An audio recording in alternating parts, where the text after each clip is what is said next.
આવ્યો, ખાલી એટલું કીધું તું કે તારા આથમણા દરબારગઢની બારી કોઈ દી ઉગાડતો નહીં, અને આથમણી બારી બંધ કરી દીધી. વર્ષો વયા ગયા પછી કીધું કે હવે આવું કઈ થોડું હોય, ચારણ જગદંબાઈ બોલે ને થોડું થાય.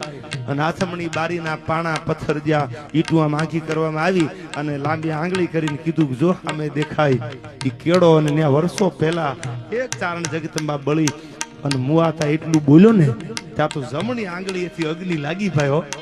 જૂના રાફનો છેડીએ આમાં જાગે કોક જડાગ, જાગીને જાડેજા હરે અમારી કામબાઈ કાળો નાગ. આ તો જૂના રાફનો છેડીએ આમાં જાગે કોક જડાગ. ઈ 12 વર્ષે જ્યાં લાંબી આંગળી કરી કે હામાં કેડે ચારણ જગદંબા બળી મુઆતા. આ શબ્દ જ્યાં મોઢામાંથી એક નહીં બે નહીં 12 વર્ષ પછી નીકળ્યો. ઈ 12મા વર્ષે તેથી જમણા હાથેથી અગ્નિ લાગી અને જામ લાખાને તેથી ઉભે ઉભો જામનગરમાં હળગાવ્યો. અને તેથી આ દોહો કીધો કે જૂના રાફનો છેડીએ આમાં જાગે કોક જડાગ, આ જાગીને જાડેજા હરે અમારી કામબાઈ કાળો નાગ. આ તો જૂના રાફનો છેડીએ આમાં જાગે કોક જડાગ.